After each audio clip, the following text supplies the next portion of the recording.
Behind me, guys, is the 2025 GWM Tank 300 Turbo Diesel.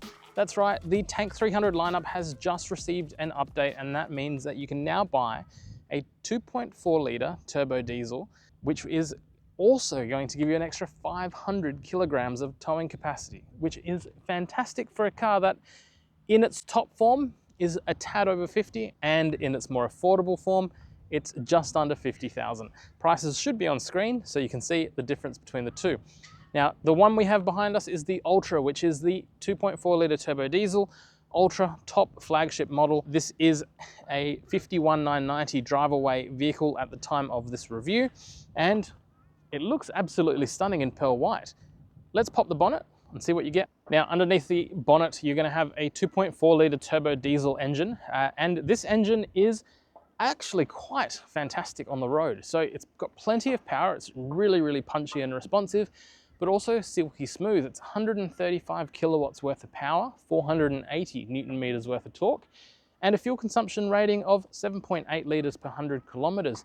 So this could be the ideal tourer, especially knowing that GWM in other diesel engines that they have are actually pretty close to their fuel consumption claim. So I can't wait to put this to the test, because we are going to do a couple of long distance reviews with this car and also explore parts of Southeast Queensland, thanks to the team at Barton's GWM, who we've actually partnered to grab this car for a little while to do these reviews with you. Now, this engine here is paired with a 9-speed automatic transmission, which makes your long drives silky smooth and comfortable, but also gives you plenty of flexibility in just how quick that power is actually put down to the wheels to get you up and going. So I'm also curious to test out just how well it does off-road as well. Styling wise, LED daytime running light and LED headlights, absolutely schmick in terms of the way it looks. You still get fog lights down the bottom and front parking sensors the whole way along. And of course the big Tank logo and a front camera, because this car of course has a 360-degree camera system as part of its standard features. Let's have a look at what else you get inside.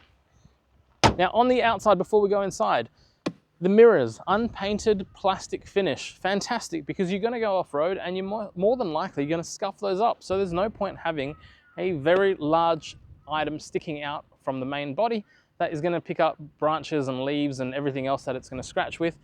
So it's unpainted. Down here you do have your external camera and unpainted handles, plus these unpainted, rather rugged looking side steps. There are plenty of options out there if you do want to go for a even tougher side step, so that is also available. Side roof rails are standard with the car, so these are the ones that go front to back. You can also option up with genuine accessories, the ones that go left to right or right to left, which are your roof crossbars for carrying things like kayaks and surfboards and whatnot. But stay tuned, because we do have a surprise with what we're doing with this car, and the top part is going to look very different very, very soon. Let's jump inside. Now, moving through to the inside, you have so much soft touch material, and that's one thing that the Chinese brands do incredibly well, particularly GWM. And no, it doesn't feel cheap, which is the best part about the way that they've actually executed on getting you to have a comfortable feeling car while still being very affordable. Down the bottom, the plastic that they use, yes, it's plastic, which is in the highest wearing and hardest wearing part, but it doesn't feel as cheap as some of its competitors. The center here, leather perforated premium material. That material there does actually do quite well long term. I've got several people, including friends and family, that have got GWM Cannons from about 2021, I think, that they have their cars from. High Ks, and they use them day to day, and they've done incredibly well at lasting. On the top here, soft touch materials throughout there, and some silver highlights as well. I do love that they've not gone for the gloss black finish that most brands tend to chuck everywhere, because that scratches really easy and just doesn't look well over time. Bottle holders down here, and a wallet or key or whatever else holder on the right, and the speaker grill over here, and you are in for a treat with the audio system, so let me cover that in a second as well. Now, move across to the actual inside of the car. Push this here and you have a little storage tray. It's not a cup holder, it's more for, you know, coins, maybe a toll tag or parking ticket, but it's there. You could also rest your phone upright, I guess, but It's not really for, you know, bottles or anything like that, because you can't get it deep enough for a bottle or a carton to rest. Down here, you've got a little bit more storage for whatever you want, and a couple of the drive functionality modes over here. So things like your stability control, your downhill assist control, all located there. The one thing I actually like about the Tank 300 as well is that they've gone for a height and reach adjustable steering wheel setup, which means you don't have to just tilt the steering wheel the whole way forward. You can actually have it wherever is going to be most comfortable for you, giving you the ultimate driving comfort for longer trips. Down here you have electric seats as well, including the back and the base of the seat, plus some lumbar support functions as well. And you also have a couple of different adjustments up there for the cushions as well. So you're pretty set there. Interior wise on the steering wheel, soft, nice feel. It's a perfect size. And on the left and right hand side, you do have flappy paddles to help you shift up and down through those 9 gears that this particular car has.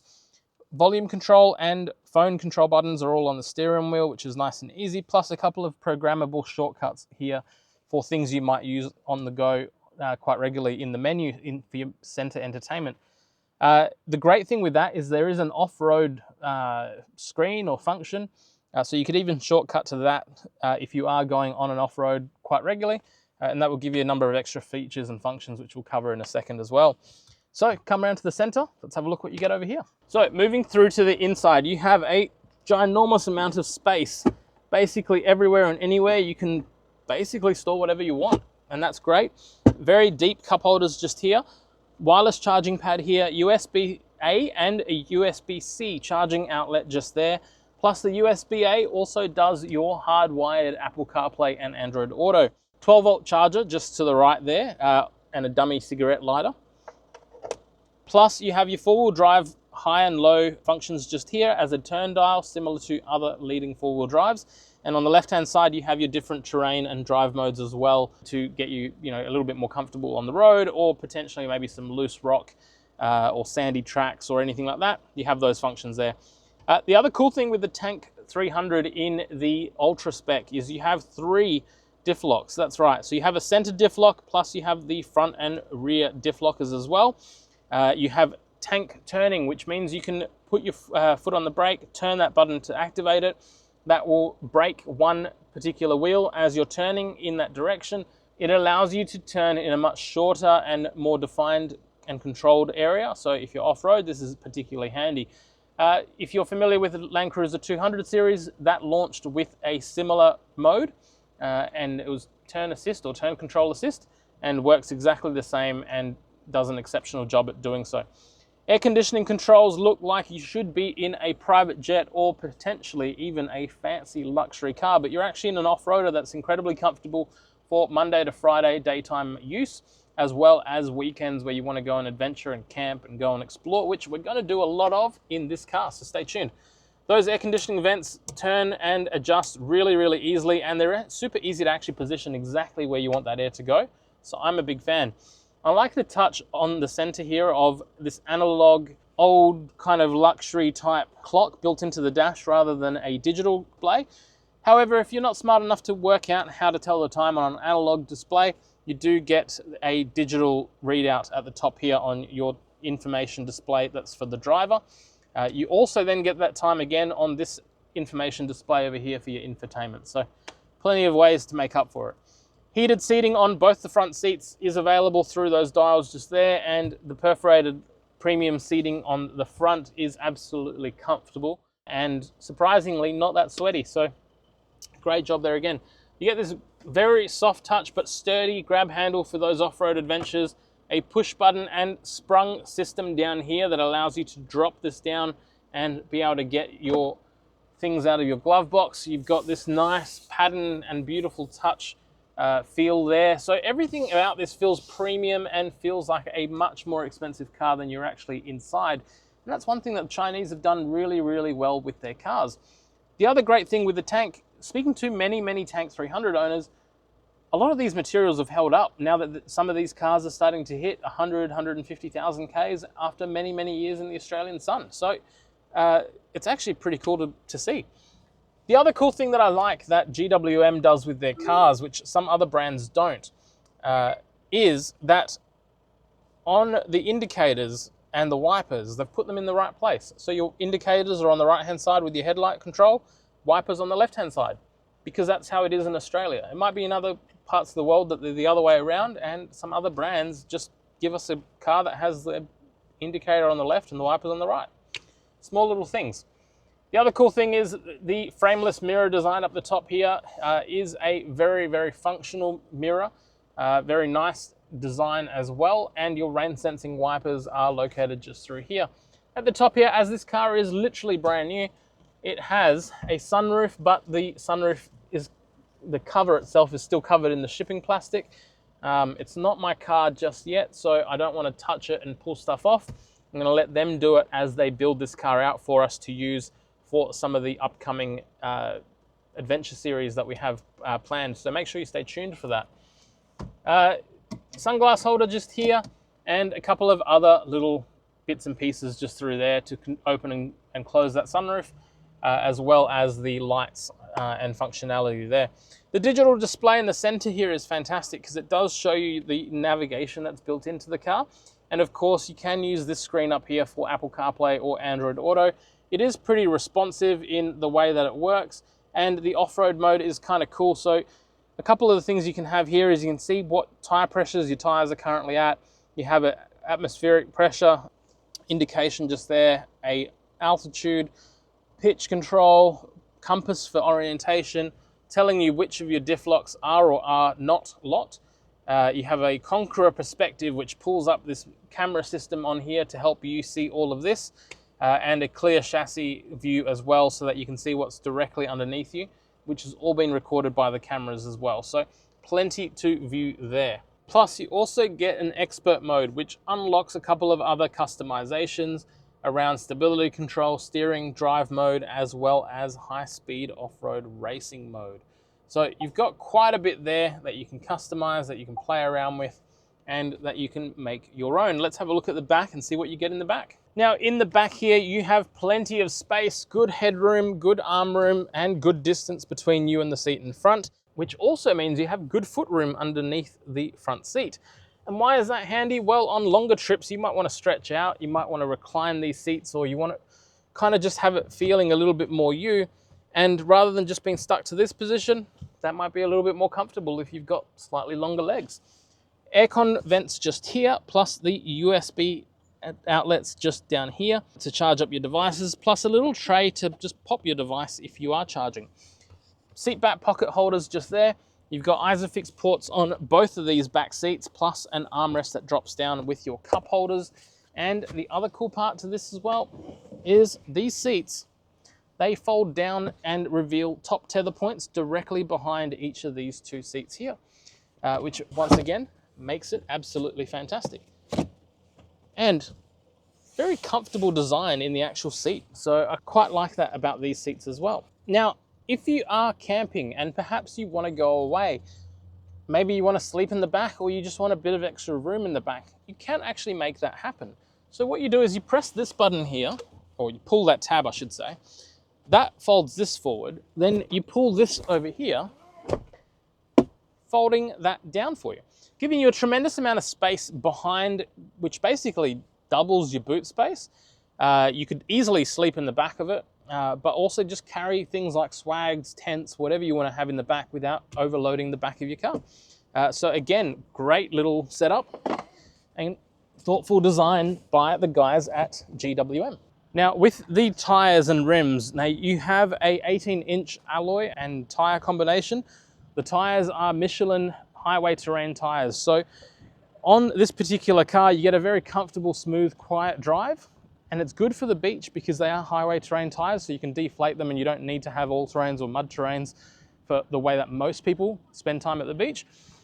But what that does allow you to do is heavily customize the type of tire that you might want to have on the car if you do have a preferred all-terrain or mud terrain tire.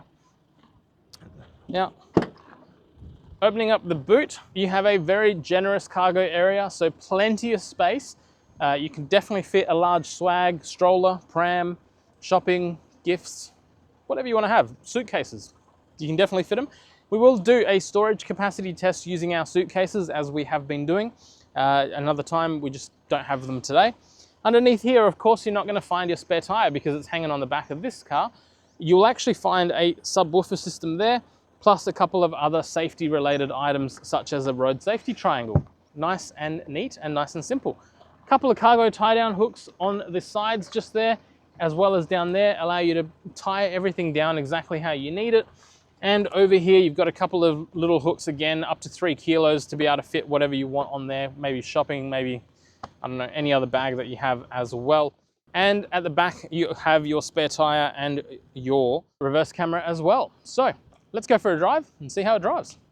All right, so one of the things that you'll notice with the Tank 300 is that in the diesel is that you're gonna have to find your sweet spot in how you drive. So what I mean by that is the accelerator just wants to respond. It wants to get up and go, and it may not be suitable at every situation. So you will have to learn to just throttle your acceleration if you are a little bit heavier on your acceleration foot.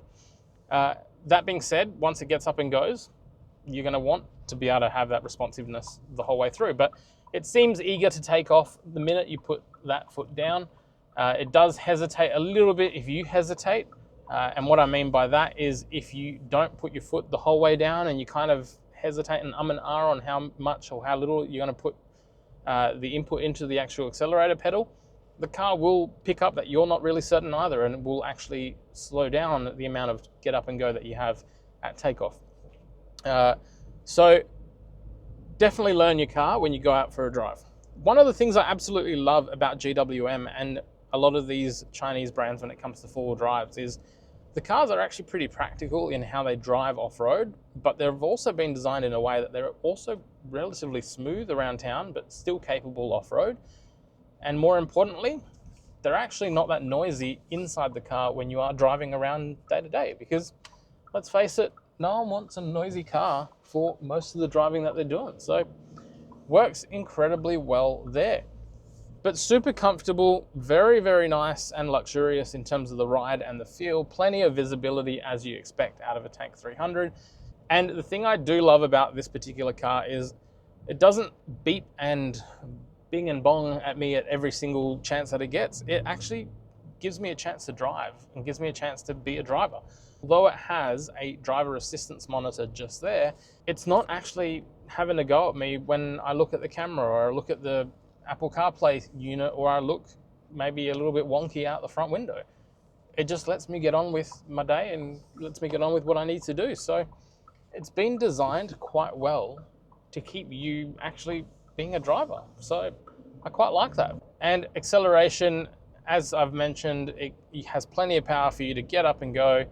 You're gonna have to really watch what speed you're doing, because I think you will have more of an issue, controlling yourself at keeping a smile off your face from the amount of get up and go that this car actually has for a 4-cylinder turbo diesel, vehicle, versus, maybe the times that you're gonna be able to be worried if you're not gonna get a speeding fine. So definitely make sure that you take one for a drive. Ask the salespeople to give you a good opportunity to take a decent drive in one, because I think you will actually find that you will get a very, very comfortable driving experience, but also just a very pleasurable driving experience in a segment of the market that doesn't really have too much that excites you as a driver or that delivers value even. So let me know in the comments section what you think of this initial preview of the Tank 300. As I mentioned, we are building this car up a little bit to get a few extra features onto it and take it on some adventures, and then in partnership with a couple of companies. So we'll reveal that as everything gets a bit closer to that. But until then, let me know what you think of the turbo diesel Tank 300 and ask me any questions that you want me to check out when we do a little bit more content. Leave you with it. Thanks for watching.